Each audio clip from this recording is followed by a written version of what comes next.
पातालोचनी सुख झाले ओ साजनी सुख झाले ओ साजनी सुख झाले ओ साजनी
भक्ताय सिदाना जी उदास भक्ताय सिदाना जी उदास भक्ताय सिदाना जी उदास भक्ताय सिदाना जी उदास मेरे आशा पास निवारो मेरे आशा पास निवारो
भक्ताईसे जाना जे देही उदास भक्ताईसे जाना जे देही उदास गेले आशा पाश निवारुनी विषय तो त्यांचा झाला नारायण नावडी जन धन माता पिता निर्वाणी गोविंद ऐसे मागे पुढे निर्वाणी गोविंद ऐसे मागे पुढे काहीच सांकडे पडून दी तुका म्हणी सत्य कर्मा व्हावे साय घातलिया भय नरका जाणे विषय तो त्यांचा झाला नारायण नावडे जन धन माता पिता विठ्ठल विठ्ठल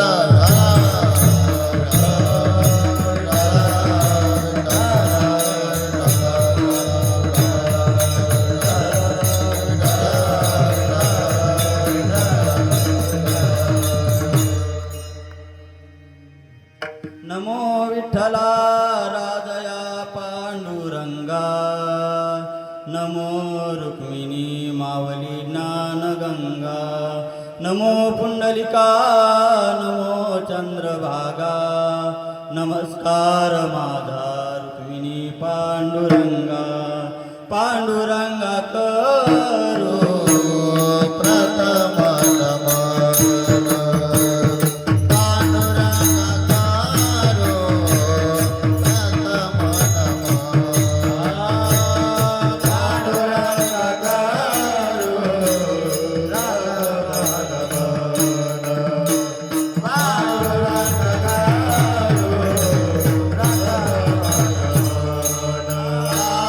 पांडुरंगा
नमो सद्गुरु सच्चिदानंद रूपा नमो सद्गुरु भक्त कल्याण मूर्ती नमो सद्गुरु भास्करा पूर्ण कीर्ती सेवे लागी सेवक झालो तुमच्या लागलो निज चरणा अहो स्वामी तुकारा देवा यावे न करावे लागे सेवक झालो तुझ्या चरणा अहो स्वामी तुकारा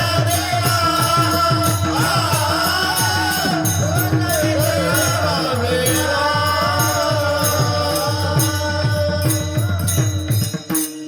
गुरुर्ब्रह्मा गुरुर्विष्णू गुरुर्देव महेश्वरा गुरु साक्षात परब्रह्म तस्मै श्री गुरवे नमः प्रथम गुरु को शिष्य नमाओ गुरु चरणों में ध्यान लगाओ जय जय हनुमान गोसाई कृपा करो गुरुदेव की नाई राम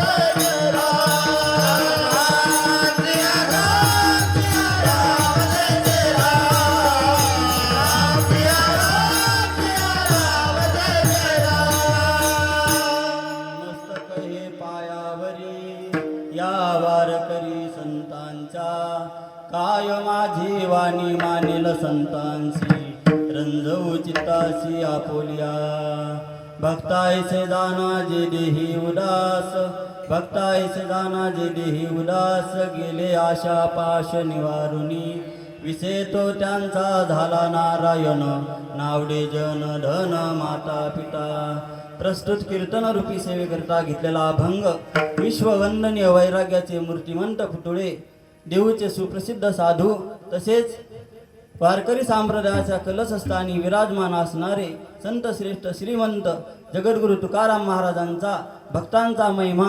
भक्तांची लक्षणे सांगणारा अभंग तुमच्या सेवेकरता घेतला आहे विठ्ठल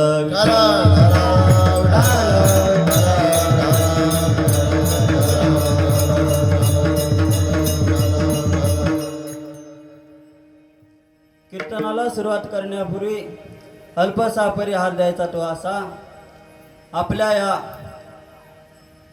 विदगाव नगरीमध्ये स्वानंद सुखनिवासी संत श्रेष्ठ श्री नामदेव बाबांच्या कृपा आशीर्वादाने चालत असलेला हा पुरुषोत्तम मासानिमित्त चालत असलेला हा अखंड हरिनाम सप्ताह आणि या सप्ताहामध्ये चौथ्या दिवसाची सेवा माझ्यासारख्या पामराच्या वाट्याला आली हे मी माझं परमभाग्य समजतो तसेच माझ्या कीर्तनाला उपस्थित समस्त विदगाव भजनी मंडळ आमचं प्रेमाचं भजनी मंडळ आहे महाराज आमच्यावर खूप प्रेम आहे आमच्या शिबिरामध्ये खूप यांनी सहकार्य केलं असं त्यांचं सहकार्य लाभो अशी मी त्यांना विनंती करतो आणि माझ्या कीर्तनाला उपस्थित आमचे वारकरी भूषण हरी महाराज आभारकर यांच्यासाठी टाळ्या वाजवा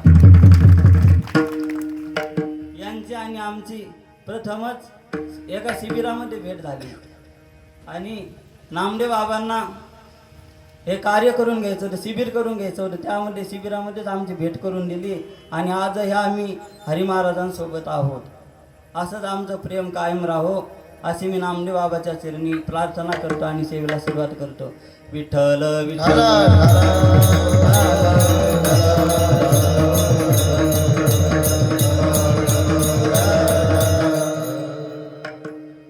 भक्ताईसे जाना जे देही उदास भक्ताईसे जाना जे देही उदास गेले आशा पाश निवारुनी विषय तो त्यांचा झाला नारायण नावडे जन धन माता पिता अभंगाचा सरळ सरळ भावार्थ पाहायचा झाला तर भक्त हे उदास असतात पण कशा प्रकारे उदास असतात तर ते विवेकाने उदास असतात.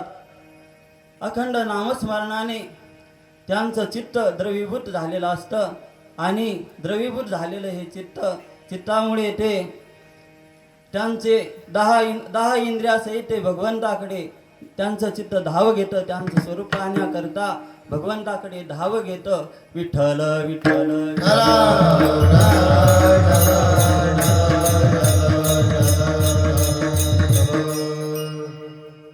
भक्त हे कसे ओळखायचे तर भक्त हे अनासक्त असतात.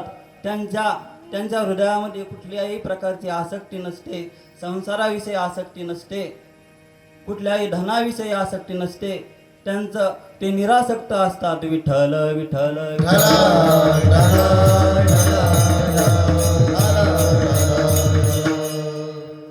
श्रीमद भगवद्गीतेच्या 12व्या अध्यायामध्ये पूर्ण भक्तांची लक्षणे सांगितली आहेत. यामध्ये 4 प्रकारच्या भक्तांचं वर्णन आलेलं आहे. पहिला भक्त म्हणजे आर्त भक्त, दुसरा अर्थार्थी भक्त, तिसरा ज्ञानी आणि चौथा जिज्ञासू. परंतु यांना ओळखायचं कसं तर यांचं लक्षण होऊन त्यांना आपल्याला ओळखता येतं. तुकोबाराय म्हणतात, आर्त भक्त म्हणजे एक गृहस्थ आपल्या 4 मुलांकरता बाजारातून 4 लाडू घरी घेऊन येतो. तेव्हा घरी आल्यानंतर तो लहाना मुलगा घरी असतो. त्याला ते लाडू दिसतात आणि तो लाडू पाहून रडायला सुरुवात करतो आणि त्याला त्याचे वडील लाडू देतात. त्यानंतर दुसरा मुलगा घरी येतो. तो रडत नाही पण लाडू मागतो. त्यालाही लाडू मिळतो. नंतर तिसरा मुलगा घरी आल्यानंतर तो रडतही नाही, लाडू मागतही नाही, फक्त मिळण्याच्या आशेनं लाडूकडे पाहतो. त्यालाही लाडू मिळतो. थोड्या वेळाने चौथा मुलगा घरी येतो. हा जिज्ञासू असतो. हा रडतही नाही, मागतही नाही आणि लाडूकडे पाहत सुद्धा नाही. तसाच घराबाहेर खेळण्यासाठी निघून जातो. तेव्हा त्याचे वडील त्याला जागेवर लाडू नेऊन देतात. कारण त्याला माहीत होता आपल्याला लाडू मिळणारच आहे, आपल्याला आपले वडील लाडू देणारच आहे. कारण तो जिज्ञासू होता. पहिला भक्त आर्त भक्त म्हणजे रडणारा, दुसरा अर्थार्थी मागणारा आणि तिसरा ज्ञानी पाहणारा आणि चौथा जिज्ञासू म्हणजे जाणणारा. विठ्ठल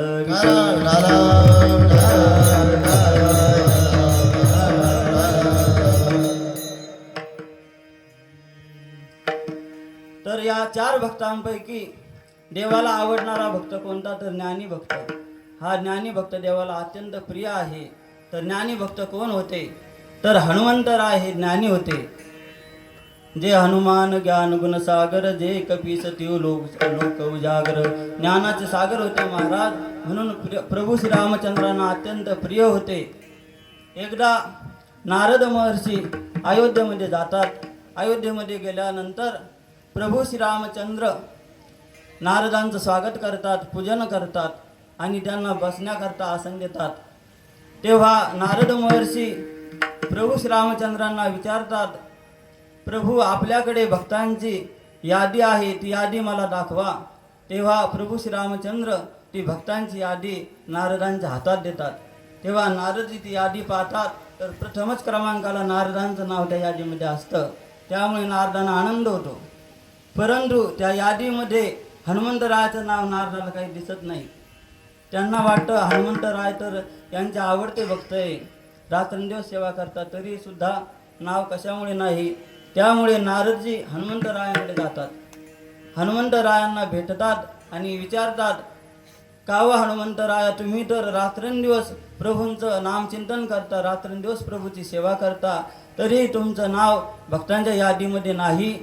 तुमचं नाव यादीमध्ये पाहिजे. तेव्हा हनुमंतराय म्हणतात, मी यादीमध्ये नाव येण्यासाठी देवाची सेवा करत नाही, तर मला प्रभूंची सेवा करायला आवडते, म्हणून मी प्रभूंची सेवा करतो. तेव्हा नारदजी पुन्हा म्हणतात, तुमचं नाव यादीमध्ये पाहिजेच होतं. तेव्हा हनुमंतराय ज्ञानी होते. हनुमंतराय नारदांना म्हणू लागले, नारदजी तुम्हाला प्रभूंनी जी यादी दाखवली आहे ती 2 नंबरची यादी आहे. 2 नंबरच्या यादीमध्ये तुमचं नाव आहे. तेव्हा तुम्ही पुन्हा प्रभूंकडे जा आणि 1 नंबरची यादी प्रभूंना मागा. तेव्हा पुन्हा नारदजी प्रभूंकडे येतात आणि प्रभूंना ती भक्तांची यादी मागतात, 1 नंबरची यादी.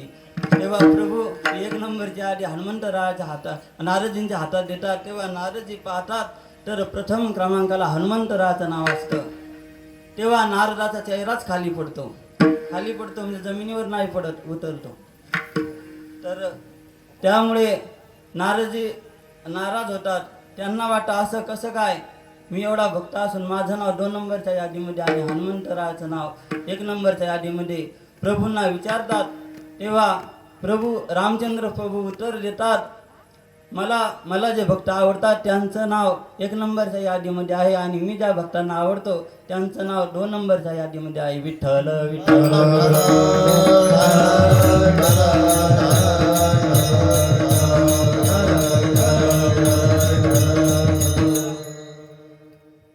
तर अशा भक्तांनी महाराज शास्त्रामध्ये सप्तपाश सांगितले आहेत. तर अशा भक्तांनी हे सप्तपाश अहम, धन, पुत्र, दारा, स्वजन, द्रव्यपाश आणि आशापाश असे सप्तपाश या भक्तांनी निवारून टाकलेले असतात.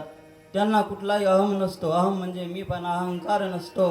कुठलीही धनाविषयी आसक्ती नसते, पुत्राविषयी आसक्ती नसते, पत्नीविषयी आसक्ती नसते, कुठल्याही द्रव्याविषयी आसक्ती नसते. तर असे सप्त प्रकारचे पाश या भक्तांनी निवारून टाकलेले असतात. तर त्यांनाच भक्त म्हणतात असे तुकोबरा प्रथम चरण सांग.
दाना जे देही उदास गेले आशा पाश निवारुनी. तर भक्त हे कसे असतात, तर त्यांचं जन्म मरणाचं भय संपलेलं असतं.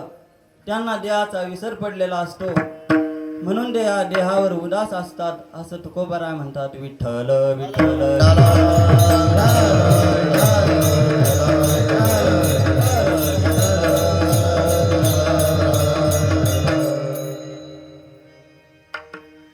विषय तो त्यांचा झाला नारायण.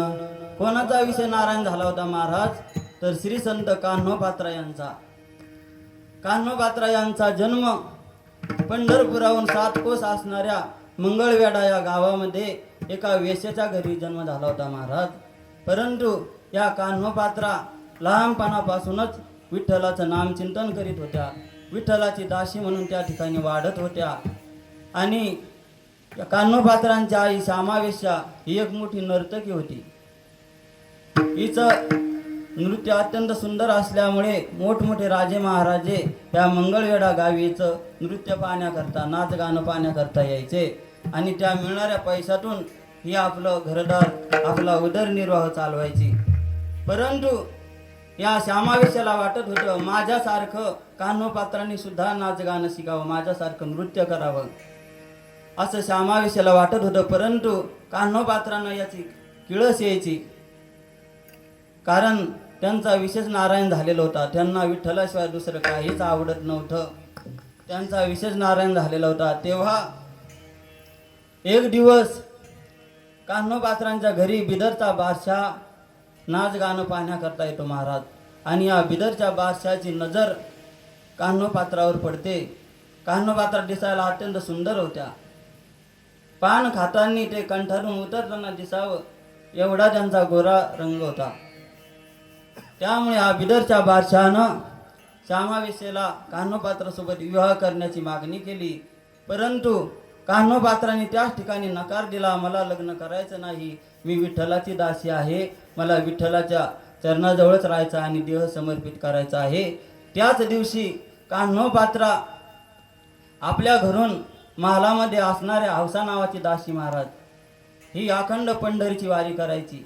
त्या हौसा नावाच्या दासीसोबत, वृद्ध दासीसोबत पंढरपूरकडे एका दिंडीमध्ये निघून गेल्या. पंढरपूरला गेल्यानंतर पांडुरंग परमात्म्याचं दर्शन घेतलं. दर्शन झाल्यानंतर चंद्रभागेवर एक आपली छोटीशी झोपडी बांधून दोघे राहू लागल्या. दररोज पांडुरंगाच्या मंदिरामध्ये महाराज झाडू मारायचा, मंदिर स्वच्छ करायचं, सडा सारवण अशी नित्यसेवा कान्होपात्रा आणि हौसा नावाची दासी करू लागल्या. अशी नित्यसेवा चालू होती. कधी कधी भजन करायच्या. त्यांचा आवाज सुद्धा अत्यंत गोड होता. तेव्हा बरीचशी मंडळी त्यांचं भजन ऐकण्याकरता मंदिरामध्ये यायची. परंतु एक दिवस असा उजडला, या बिदरच्या बादशाला कळालं की कान्होपात्रा पंढरपुरामध्ये राहतात.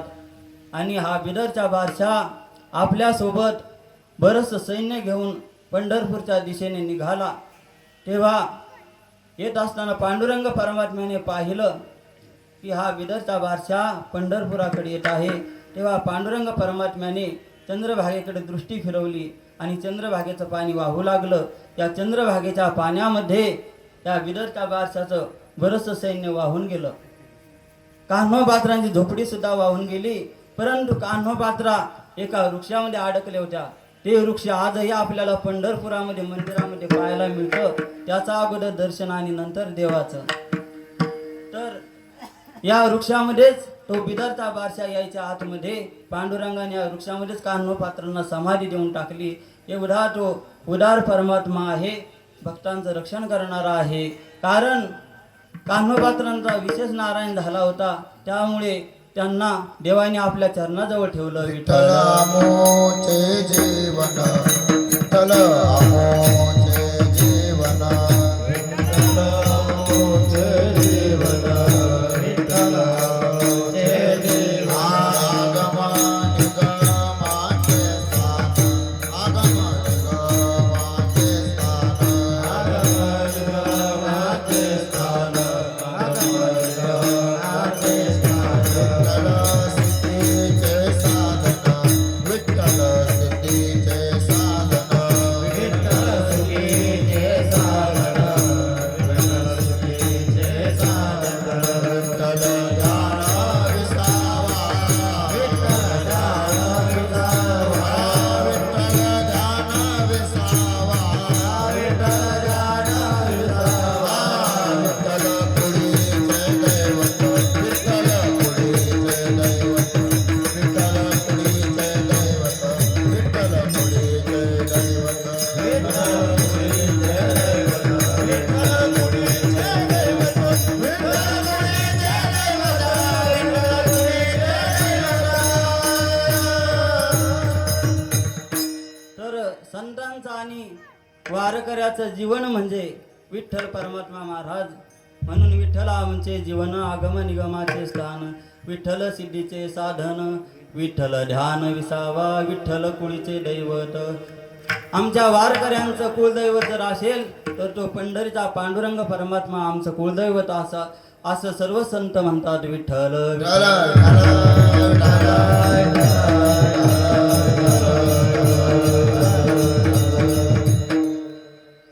तर ज्या भक्तांचा विषय नारायण झालेला आहे त्यांना जन आवडत नाही, धन आवडत नाही, माता आवडत नाही, पिता आवडत नाही.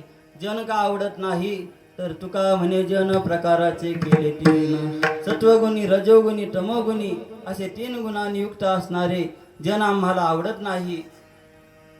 एक ग्रहस्थ असा रस्त्याने डोळे मिटून शांतपणे खालीमान घालून रस्त्याने जात होता. तेव्हा काही लोकांनी त्याला पाहिलं आणि म्हणू लागले, हा काय साधू आहे का, डोळे मिटून ध्यानस्थ रस्त्याने जात आहे. तेव्हा त्या माणसाला, तो सज्जन होता, त्याला थोडं कसं तरी वाटलं आणि तो डोळे उघडून वर मान करून चालू लागला. पुढे गेल्यानंतर काही लोकांनी त्याला पुन्हा पाहिलं आणि म्हणू लागले, पहा किती अहंकार, याला वरती मान करून चालतो. पुन्हा त्याला वाटलं खाली पाहून चालाव, तर म्हणतात हा काय साधू आहे का, आणि वरती मान करून चालाव तर म्हणता याला किती अहंकार आहे. तेव्हा हा ग्रस्त इकडे तिकडे चारी दिशाने पाहत चालू लागला. तेव्हा पुढे गेल्यानंतर पुन्हा काही माणसं म्हणू लागले, पहा याची दृष्टी किती वाईट आहे, इकडे तिकडे पाहत चालतो. तेव्हा हा सज्जन होता, याच्या त्या अंतकरणाला ते शब्द लागले महाराज. आणि घरी गेल्यानंतर याने लगेच आपल्या हातामध्ये ते पोते शिवण्याच्या 2 दाबणा आपल्या हातामध्ये घेतल्या आणि दोन्ही डोळे फोडून टाकले. तेव्हा घरच्यांनी त्याला दवाखान्यामध्ये नेलं आणि इकडे ज्या लोकांनी निंदा केली होती, नाव ठेवलं होतं, त्यांना कळालं की हा दवाखान्यामध्ये गेला. याने दोन्ही डोळे फोडून घेतले आणि आंधळा झाला. तेव्हा हे पुन्हा म्हणू लागले, खरंच हा याची दृष्टी पापी होती, म्हणून याने याचे दोन्ही डोळे फोडून घेतले आणि आंधळा झाला. पहा शेवटी तो माणूस आंधळा झाला तरी लोकांनी त्याला सोडलं नाही. म्हणून तुकोबराय म्हणतात, जन आवडत नाही. पुढे म्हणतात, धन आवडत नाही. धन का आवडत नाही, तर या धनामागे शास्त्रामध्ये 15 प्रकारचे अनर्थ सांगितले. अहंकार, अविश्वास, वैर, हत्या, हिंसा, मद्यपान, अमृत, ज्योतिष, मेय, स्पर्धा, स्थेयम, मदा असे 15 प्रकारचे अनर्थ शास्त्रामध्ये सांगितले आहे. तर त्यामुळे धनसुद्धा आवडत नाही. एकदा आपले छत्रपती शिवाजी महाराज तुकोबारायांकडे आपल्यासोबत काही सोन्याचा नजराणा घेऊन जातात. तेव्हा तुकोबारायांच्या चरणावर आपलं मस्तक ठेवतात. श्री संताचे माथा चरणावर, श्री संताचे माता चरणावर, श्री संताचे माता चरणावर, श्री संताचे माता चरणावर, साष्टांग हे करी दंडवत, साष्टांग हे करी दंडवत, साष्टांग हे करी दंडवत. तर अशा प्रकारे शिवाजी महाराजांनी तुकोबाराचं दर्शन घेतलं आणि तो सोन्याचा नजराणा महाराजांच्या हातात देऊ लागले. तेव्हा तुकोबारायांनी तो नजराणा परत केला. आम्हाला हे तुमचं धन माती समान आहे, आम्हाला हे सोने आणि माती ते समान आहे चित्ते, ते समान आहे चित्ते, ते समान आहे चित्ते. सोने आणि माती ते समान आहे चित्ते, ते समान आहे चित्ते,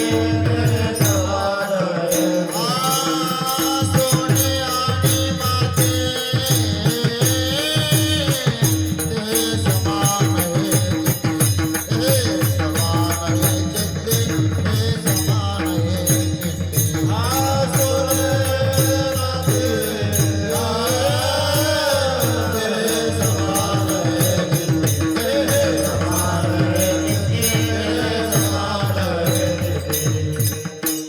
सोने आणि माती सोने आणि माती ते हे समान चित्ते. तुकोबाराय म्हणतात, तुमचं हे सोनं आम्हाला माती समान आहे, त्यामुळे तुमचा हा सोन्याचा नजराणा आम्हाला नको. पुढे जगद्गुरु तुकोबाराय म्हणतात, अहो राजे, तुम्ही तर महाराष्ट्राचे राजे आहात, परंतु आम्ही या त्रिभुवनाचे स्वामी आहोत. या त्रिभुवनाला पुरेल एवढं धन आमच्याकडे आहे, पण आमच्या अंतकरणामध्ये लोभ नाही.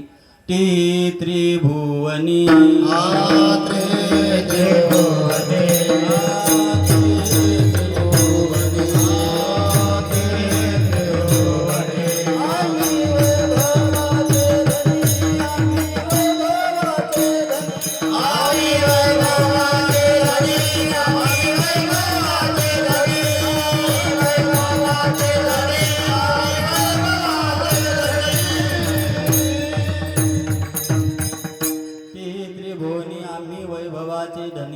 तर या त्रिभुवनाला पुरेल एवढं धन आमच्याकडे आहे, परंतु आमच्या अंतकरणामध्ये लोभ नाही.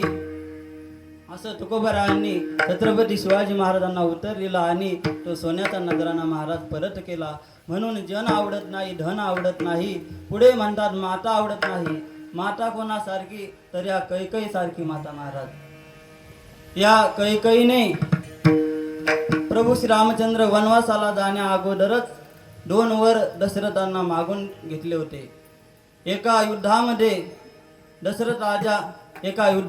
दशरथ राजांच्या रथाचं आग मोडलं होतं, आग तुटलं होतं. तर हे आग या कैकईने जोडून दिलं होतं. त्यामुळे दशरथ राजा प्रसन्न झाले आणि कैकईला म्हणाले, माग तुला काय मागायचं तर मी द्यायला तयार आहे. तेव्हा कैकईने महाराज हे 2 वर मागून घेतले होते की प्रभू श्रीरामचंद्रांना वनवास मिळावा आणि माझ्या भरताला अयोध्येचं राज्य मिळावं, अयोध्येचा राजा व्हावा, असे 2 वर या कैकईने मागून घेतले होते. तेव्हा भरतजी आजोळ घरी गेल्यानंतर, भरतजी आणि शत्रुघ्न हे दोघे आजोळ घरी गेल्यानंतर इकडे या मंथरा ही दासी होती, कैकईची चुलत बहीण. या मंथरेनंच कैकईचे कानं भरले होते आणि या कैकई कुबडी असल्यामुळे ही मंथरा ही कुबडी असल्यामुळे या मंथरेसोबत कोणीही विवाह करीत नव्हतं. म्हणून या कैकईने दासी म्हणून अयोध्येमध्ये ठेवलं होतं आणि या मंथरेनेच या 2 वरांची आठवण कैकईला करून दिली होती. तेव्हा कैकईला ही मंथरा म्हणते, आता भरतजी आणि शत्रुघ्न हे आपल्या आजोळ घरी गेलेले आहेत, तेव्हा तू आता हे 2 वर मागून घे. तेव्हा कैकई या मंथरेचं ऐकून दशरथ राजांच्या शयनगृहामध्ये जाते आणि त्यांना प्रणाम करते आणि या 2 वराची मागणी करते. तेव्हा दशरथजी महाराज प्रभू श्रीरामचंद्रांना वनवासाला पाठवायला तयार नव्हते, कारण त्यांच्यावर अत्यंत प्रेम होतं. त्यामुळे प्रभू श्रीरामचंद्रांना पाठवायला तयार नव्हते. भरताला अयोध्येचा राजा करायला तयार होते, परंतु प्रभू श्रीरामचंद्रांना वनवासाला पाठवायला तयार नव्हते. विठ्ठल विठ्ठल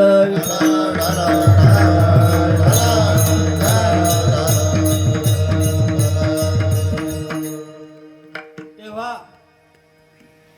प्रभू श्रीरामचंद्र वनवासाला गेल्यानंतर, कारण रघुकुळाची रीत होती, प्राण जाई पर वचन न जाई, त्यामुळे दशरथ राजांना हे 2 वर द्यावे लागले आणि प्रभू श्रीरामचंद्र वनवासाला जातात, लक्ष्मणजी वनवासाला जातात. त्यामुळे दशरथजी महाराज त्या दिवसापासून अन्न पाण्याचा त्याग करतात, काही सेवन करीत नाही.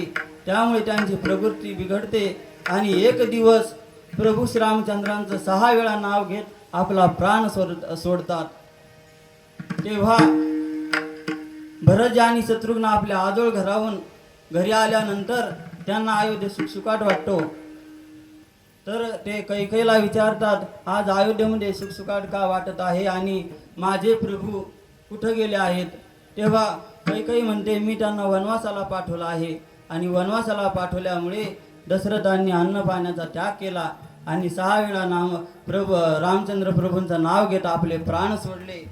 आणि लगेच आपल्या माहेरची खुशाली भरताला विचारू लागली, माझे आई वडील खुशाल आहेत का, माझी बहीण खुशाल आहेत का, माझे भाऊ खुशाल आहेत का, अशी माहेरची खुशाली ही कैकई विचारू लागली. आणि ती खुशाली विचारल्यामुळे भरताला राग आला. भरत म्हणतो, चांडाळने तुझ्या तोंडात किडे पडो, तुझ्या हृदयाचे तुकडे हो, तुझं या जगामध्ये कोणीच नाव घेणार नाही, तुझी आई या जगामध्ये तुझ्यासारखी आई नाही, तुझं नाव या जगामध्ये कोणीच घेणार नाही. तुझ्यामुळे प्रभू श्रीरामचंद्रांना तू वनवासाला पाठवलं आणि तुझ्यामुळे माझ्या पित्याने प्राण सोडले आहे. आणि असं म्हणत भरतजी घरून निघून जातात. विठ्ठल विठ्ठल विठ्ठल.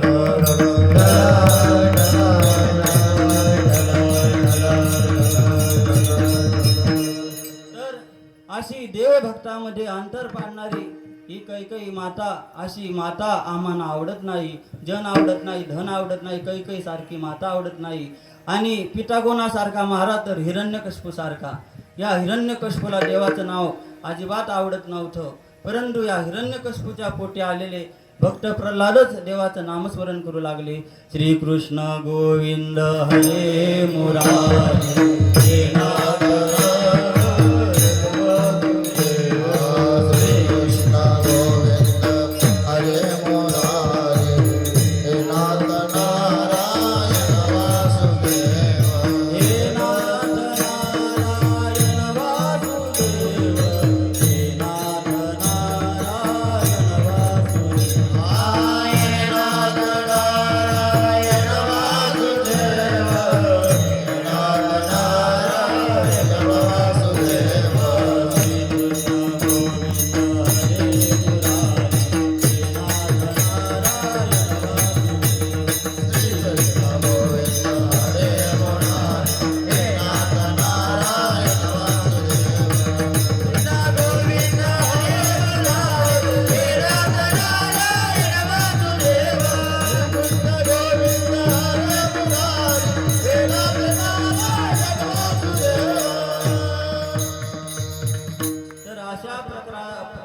भक्त प्रल्हाद भगवान परमात्म्याचं नामस्मरण करू लागले, परंतु हिरण्यकश्यपूला हे देवाचं नाव आवडत नव्हतं. त्यामुळे हिरण्यकश्यपूने राक्षसांची आसुरी विद्या शिकवणाऱ्या संस्थेमध्ये भक्त प्रल्हादांना टाकून दिलं. परंतु या संस्थेमध्ये सुद्धा भक्त प्रल्हाद नामस्मरण करू लागले. या राक्षसांच्या मुलांना त्यांच्याकडून सुद्धा नामस्मरण करून घेऊ लागले आणि त्यांना म्हणू लागले, ही राक्षसी आसुरी विद्या काय शिकता? ज्या भगवान परमात्म्याने आपल्याला जेव्हा दात नव्हते तेव्हा दुधाची उत्पत्ती करून ठेवली आणि दात उगवल्यानंतर अन्नाची व्यवस्था करून ठेवली. अशा कृपाळू देवाची तुम्ही ध्यान करा, असं त्या ठिकाणी भक्त प्रल्हाद सांगू लागले. आणि हिरण्यकश्यपूला ही वार्ता समजली. हिरण्यकश्यपू त्या ठिकाणी आपला रथ घेऊन येतो आणि या रथामध्ये भक्त प्रल्हादाला टाकतो आणि एका घनदाट अरण्यामध्ये घेऊन जातो. एका उंच असलेल्या दरीवरून त्या ठिकाणी भक्त प्रल्हादाला खाली फेकून देतो. तेव्हा भगवान विष्णू एका गुराख्याच्या रूपामध्ये येतात आणि आपल्या पितांबरामध्ये भक्त प्रल्हादाला झेलून घेतात. भक्त प्रल्हादाचं रक्षण करतात, सांभाळ करतात आणि पुन्हा घरी आणून सोडतात. तेव्हा हिरण्यकश्यपूला क्रोध येतो. तो हिरण्यकश्यपू पुन्हा उकळत्या तेलाच्या कढईमध्ये टाकतो. तिथे भगवान विष्णू कमळाच्या फुलाचा अवतार घेतात. ते तेल शांत करतात, भक्त प्रल्हादाला आसन देतात. त्या ठिकाणी त्या उकळत्या तेलामध्ये सुद्धा रक्षण करतात. तेव्हा असा देवाने भक्तामध्ये आड येणारा पिता हिरण्यकश्यपूसारखा पिता सुद्धा आम्हाला आवडत नाही. जन आवडत नाही, धन आवडत नाही, माता आवडत नाही, हिरण्यकश्यपूसारखा पिता आवडत नाही. तेच तुकोबारा अभंगाचा द्वितीय चरण. विषय तो त्याचा झाला नारायण, विषय तो त्याचा झाला नारायण.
विषय तो त्यांचा झाला नारायण, नावडे जन धन माता पिता. भक्तांचा विषय केवळ नारायणच असल्यामुळे, नारायणच झाल्यामुळे त्यांना जन आवडत नाही, धन आवडत नाही, माता आवडत नाही, पिता आवडत नाही, तर फक्त तो भगवान परमात्माच आवडतो. त्या दुसरं काही आवडत नाही. त्यामुळे विषय तो त्यांचा झाला नारायण, नावडे जन धन माता पिता. महाराज, आपण गरीब श्रीमंताची झोप पाहिली तर गरीबाला लगेच झोप लागते. त्याची पत्नी त्याला ताटामध्ये वाढून देते, वाढते. तेव्हा जेवण करत असताना ताटामध्ये थोडंसं अन्न शिल्लक तसंच राहतं आणि याला डुकल्या लागायला सुरुवात होती. अगोदर डोळे लागतात आणि नंतर खाली पडतो. अशी गरीबाला महाराज लगेच झोप लागते. आपण श्रीमंताला झोपेच्या गोळ्या घ्याव्या लागतात. सोनेवाले सोना नाही, त्याच्याजवळ सोनं असतं, पैसा असतो, त्यामुळे याला काही लवकर झोप लागत नाही. चोर येतील का, कुलूप तोडतील का, कपाट नेतील का, अशा अनेक प्रकारची भीती त्याच्या हृदयामध्ये असते. त्यामुळे त्याला काही झोप येत नाही. त्याला झोपेच्या गोळ्या घ्याव्या लागतात. झोपेची गोळी घेतल्यानंतर त्याला झोप लागते. इकडे गरीबाला महाराज सकाळी तोंडावर याचं ऊन पडतं तरी याला हा उठत नाही. शेवटी याच्या बायकोला काकडा म्हणावा लागतो. उठा पांडुरंगा प्रभात समयोपासला समयोपासला उधारी मागणाऱ्यांचा मेळा आपल्या दारी दाटला. तर हे आपलं काकड्यातलं प्रमाण नाही बरं, हे संसारातलं प्रमाण आहे. तर हा जो गरीब आहे उधारी देण्याच्या धाकाने याची पत्नी म्हणते, आहो उठा, हा दूधवाला आला त्याची दुधाची उधारी द्या, हा दुकानवाला आला त्याची दुकानाची उधारी द्या. आणि हा उधारी देण्याच्या भीतीनं महाराज उठतच नाही, झोपलेलाच असतो. विठ्ठल विठ्ठल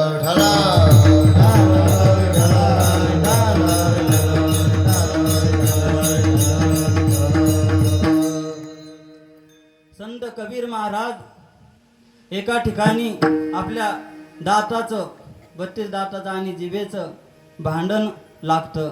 या भांडणाचं वर्णन करतात. कोण? संत कबीर महाराज. संत कबीर महाराज म्हणतात, एकदा जिभेचं आणि दाताचं भांडण लागलं तेव्हा हे 32 दात जिभेला म्हणू लागले, तू एकटीच आहे, विचार कर, आम्ही 32 जण आहोत, आम्ही 32 जण जर तुला चावलो तर तू राहणारच नाही, पुन्हा उगणारच नाही. असा धाक हे 32 दात जिभेला दाखवतात. पहा दात काय म्हणतात कबीर महाराजांच्या भाषेत, दंत कहे जीव को हम 32 तू अकेली माय, अगर तू चबा जाय तू फिर वापस नाही, तू पुन्हा उगणारच नाही, आम्ही काय एकदा तुला जर तोडलं तर असं त्या ठिकाणी दात म्हणतात. तेव्हा जीभ गोड उत्तर देते. जीभ म्हणते, खरंच आहे, तुम्ही 32 जण आहात, मी एकटीच आहे, तर ऐका आता, तुम 32.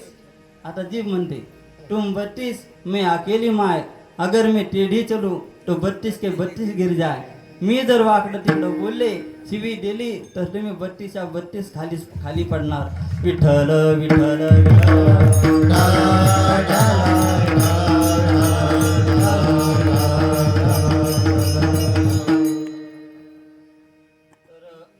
आता महाभारताकडे जाऊ. ज्या वेळेस द्रौपदीचं वस्त्रहरण होणार होतं, याच्या मागे एक कारण असं, फासे खेळण्याच्या डावामध्ये या कौरव पांडवांच्या या फासे खेळण्याच्या डावामध्ये पांडव हारले होते.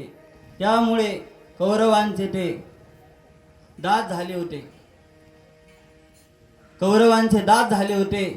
तेव्हा पांडवांनी सर्वस्व या डावावर लावलं होतं. पांडवांजवळ काही शिल्लक राहिलं नव्हतं. त्यामुळे पांडवांनी द्रौपदीला या पण म्हणून या डावामध्ये द्रौपदीला सुद्धा मांडलं. आणि हा द्रौपदीचा पण पूर्ण करण्यासाठी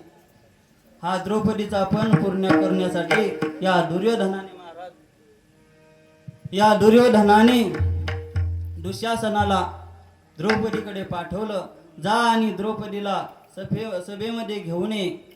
तेव्हा हा दुःशासन महाराज द्रौपदीकडे जातो आणि द्रौपदी त्याला पाहताच म्हणते, थांब, माझ्या अंगाला हात लावू नको, मी रजस्वला नारी आहे, मी एका वस्त्राची आहे, मी तुमच्या चुलत भावाची पत्नी आहे, तेव्हा तू माझ्या अंगाला हात लावू नकोस. पण हा दृष्ट दुःशासन महाराज ऐकत नाही, तर द्रौपदीचे केस पकडतो आणि द्रौपदीला ओढतच सभेमध्ये घेऊन येतो.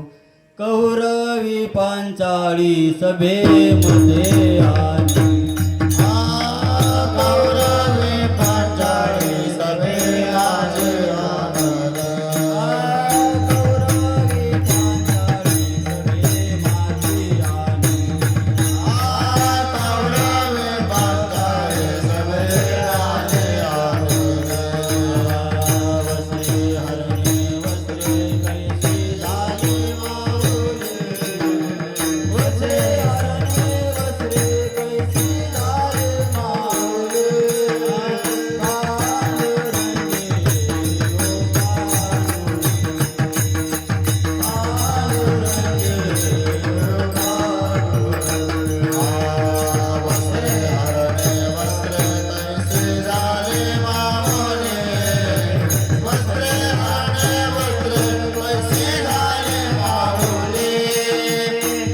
तर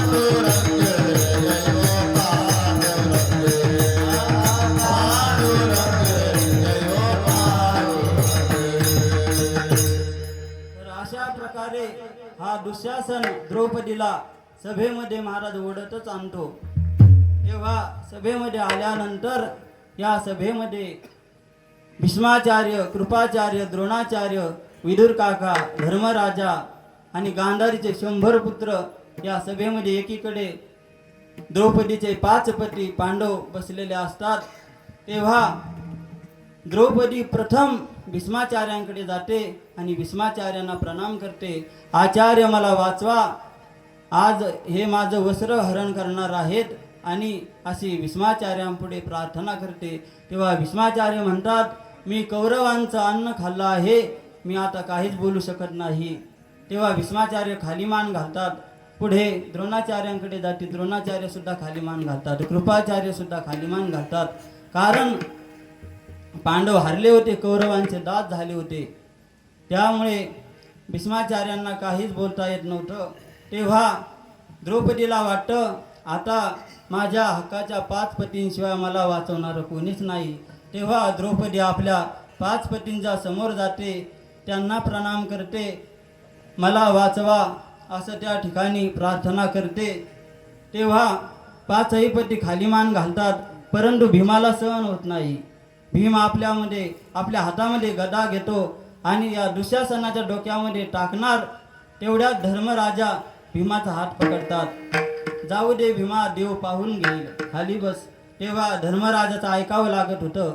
तेव्हा भीम खाली बसतो आणि द्रौपदीच्या डोळ्याला अश्रू येतात. महाराज, तिला वाटतं आता आपल्याला देवाशिवाय सोडवणारं कोणीच नाही आणि देवाचा तुम धावा. बिना मोरे कोण खबरले, तुम बिना मोरे कोण खबरले,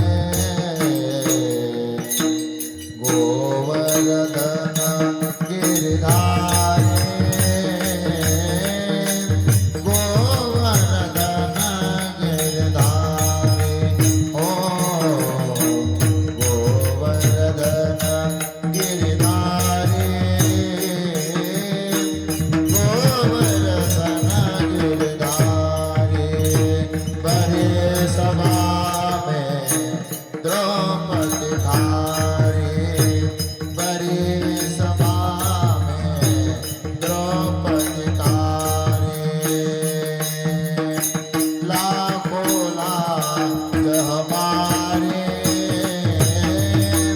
गोवर्धन गिरधारी, गोवर्धन गिरधारी, गोवर्धन गिरधारी, तुम बिन मोरे कोण खबरे, तुम बिन मोरे कोण खबरे, गोवर्धन गिरधारी,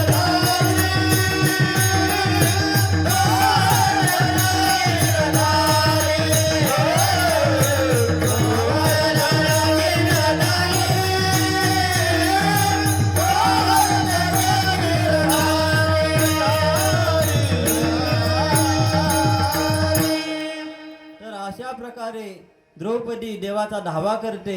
देवाला भक्ताचा धावा, देवाची हाक मारा सहन होत नाही.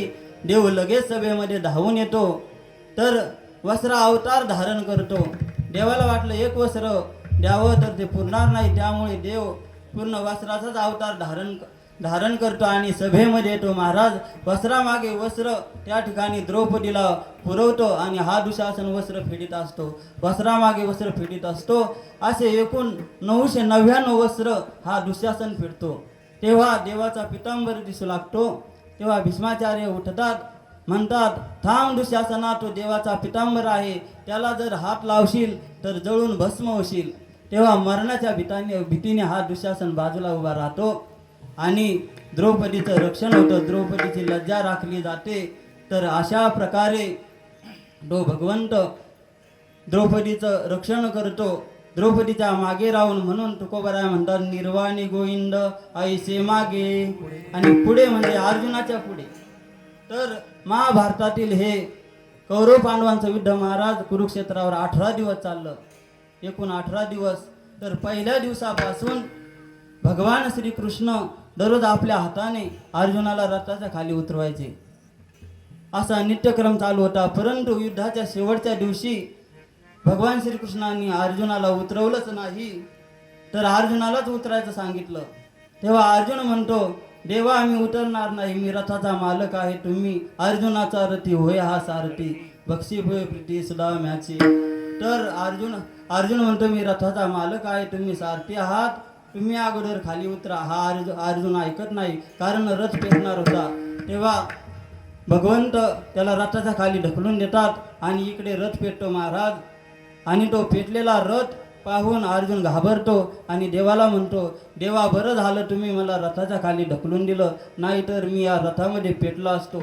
तेव्हा भगवान श्रीकृष्ण म्हणतात, अरे अर्जुना, या गांधारीचे समोर 100 पुत्र भीष्माचार्य कृपाचार्य असे रथी महारथी तुझ्या समोर आहे, तेव्हा तू पहिल्या दिवशी पेटला असता, परंतु मी तुझ्या पुढे उभा होतो म्हणून तुझ्या केसालाही धक्का लागला नाही. म्हणून तुकोबराय म्हणतात, द्रौपदीच्या मागे उभा राहून द्रौपदीचं रक्षण केलं आणि अर्जुनाच्या पुढे राहून अर्जुनाचं रक्षण केलं. कारण भक्तांचं ऋण देवावर झालेलं असतं, त्या ऋणातून मुक्त होण्याकरता देव त्यांचा मागे पुढे उभा राहून सांभाळ करतो. तेच तुकोबरा अभंगाच्या तृतीयेच्या निर्वाणे गोविंदे असे मागे पुढे, निर्वाणे गोविंदे असे मागे पुढे, निर्वाणे गोविंद असे मागे पुढे,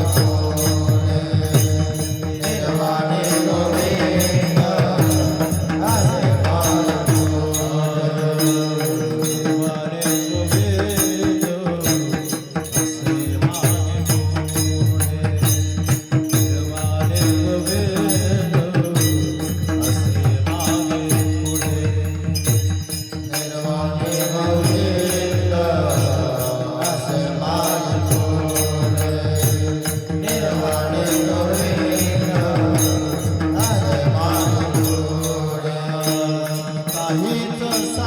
असे मागे पुढे, निर्वाणे गोविंद असे मागे काहीच सांगडे पडवून दे.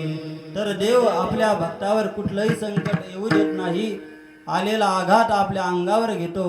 त्यामुळे तुकोबराय म्हणतात, देव त्यांचं मागे पुढे उभा राहून सांभाळ करतो. माऊली सुद्धा हरिपाठात म्हणतात, मागे पुढे उभा राहे संभाळीत आले आघात निवाराया.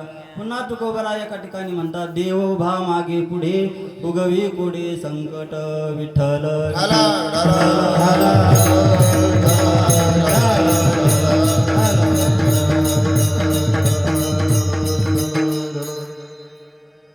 एकदा एक जावई बापू आपल्या सासरवाडीला जायला निघतात.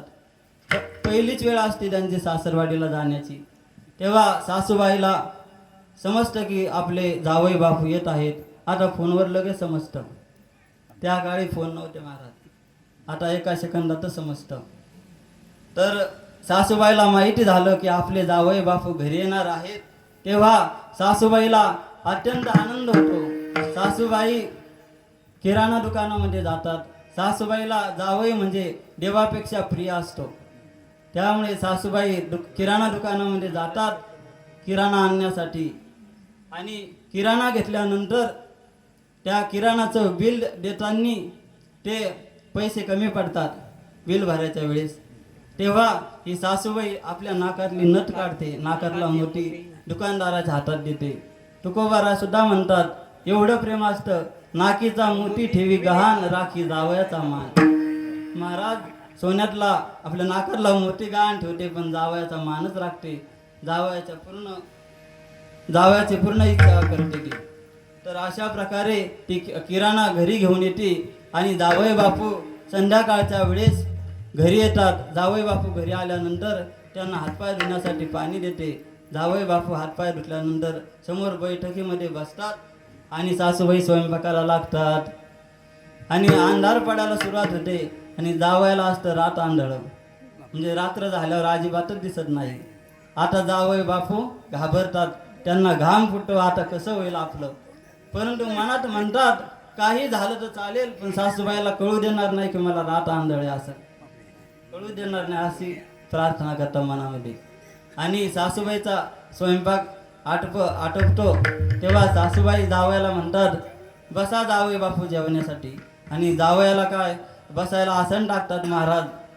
बसायला चांदीचा पाट, समोर रांगोळीचा थाट आणि अगरबत्तीचा घमघमाट अशी त्या ठिकाणी जावयाची व्यवस्था असते. आणि ताट घेऊन येतात, पाटावरती ताट ठेवतात जेवणाचं आणि जावयाला बसण्याकरता सांगतात. तेव्हा जावई बापू बसतात महाराज, पण जावई बापू भिंतीकडे तोंड करून बसतात कारण त्यांना दिसतच नाही, रात्र झालेली असते. आणि सासूबाई स्वयंपाक खोलीत निघून जातात. तेव्हा थोड्या वेळानं सासूबाई वाढण्यासाठी येतात, पाहतात तर जावई बापू भिंतीकडे तोंड करून बसले. तेव्हा त्यांना वाटतं असं का, जावई रुसले वाटतं. तेव्हा म्हणते जावई बापू काही कमी पडलं का. तेव्हा लगेच जावई बापूंना समजतं आपण भिंतीकडे तोंड करून बसलो. तेव्हा जावई बापू लगेच भिंतीवर असे हात फिरवतात, म्हणतात वा वा किती छान प्लास्टर केलं, किती छान कलर दिला, कुठला मिस्त्री होता. तेव्हा जावयाला समजतं, जावई लगेच फिरून बसतात ताटाकडे तोंड करून आणि सासूबाई मागच्या रूममध्ये निघून जातात. तेव्हा थोड्या वेळानं पुन्हा वाढण्यासाठी येतात. जावई बापू जेवणाला बसतात आणि 56 प्रकारचे भोग त्या ठिकाणी असतात. तेव्हा बासुंदी विसरते. सासूबाई बासुंदीची वाटी घेऊन येतात, परंतु बासुंदीची वाटी ठेवण्याकरता जागा शिल्लक नसते. त्यामुळे सासूबाई त्या ताटाच्या खाली वाटी ठेवतात बासुंदीची, फुल भरलेली असते. तेवढ्यात सासूबाई मागच्या रूममध्ये स्वयंपाक खोलीत गेल्यानंतर तेवढ्यात एक मांजर त्या ठिकाणी येते आणि ती मांजर पूर्ण बासुंदी पिऊन घेते. जावयाला काही अजिबातच दिसत नाही, परंतु जावई म्हणतो काही झालं चालल, परंतु सासूबाईला कळू देणार नाही की मला रात आंधळ आहे. आणि ती मांजर बासुंदी पिऊन निघून जाते. तेव्हा सासूबाई थोड्या वेळाने येतात, अहो जावई बापू मांजर पूर्ण बासुंदी पिऊन गेलं तरी तुम्हाला कसं काय कळालं नाही. तेव्हा जावई बापू म्हणतात, पहा जावई बापू काय म्हणतात, मला वाटलं आपल्या घरचंच मांजर आहे, त्याला कसं मारावं म्हणून त्याला बासुंदी पिऊ दिली. सासूबाई आता येऊ द्या, एका ठोक्यातच खाली पाडते आणि असे हाताच्या बाया मागं करून बसतो महाराज. आणि सासूबाई मागच्या खोलीमध्ये निघून जातात वाढण्यासाठी. तेव्हा मागच्या खोलीत गेल्यानंतर पुन्हा वाढण्यासाठी येतात.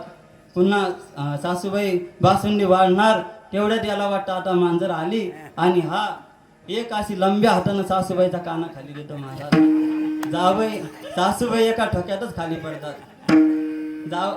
सासूबाईची तळपायाच्या आग मस्तकाला जाते. परंतु सासूबाई समजदार असतात, त्यांना वाटतं नक्की आपल्याकडून काहीतरी कमी पडलं, तेव्हा जावई बापूंनी आपल्याला मारलं असेल असं म्हणून सासूबाई पुन्हा स्वयंपाक खोलीत निघून जातात. रात्रीचे 10 वाजतात. तेव्हा सासूबाई जावयांना झोपण्याकरता खाट आणून देतात त्या समोरच्या रूममध्ये आणि जावयाला सांगतात या खाटेवरती झोपा. तेव्हा जावई बापू त्या खाटेवरती झोपतो महाराज.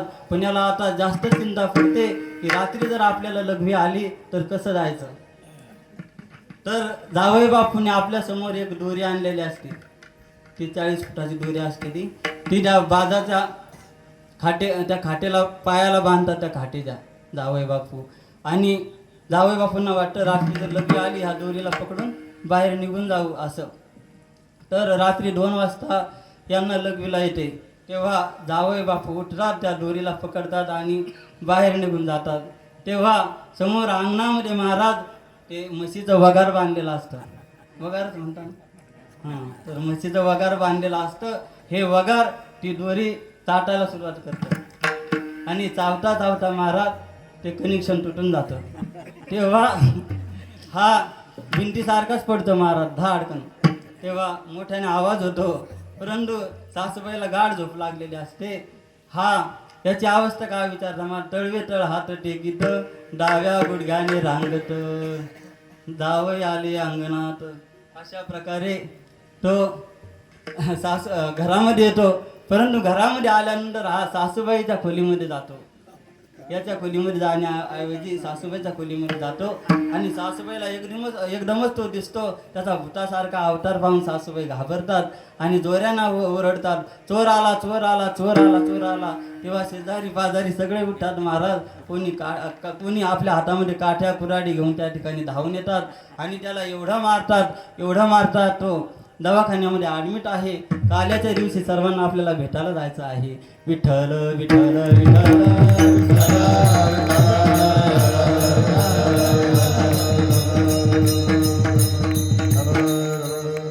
परंतु हा झाला दृष्टांत. सिद्धांत असा आहे, या जावयाने महाराज हे रात आंधळ लपून ठेवलं होतं, म्हणजे आपलं आज्ञान लपून ठेवलं होतं. माणसाने कधी आज्ञान लपून ठेवू नये, ते इतरांना सांगावं, लपून ठेवू नये. नाही तर या जावयासारखी फजिती झाल्याशिवाय राहत नाही, असं तुकोबाराय म्हणतात.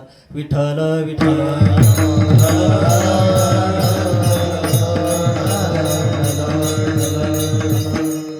एकदा संप्रदायाच्या नियमाप्रमाणे भजन करू. विठोबार कुमारी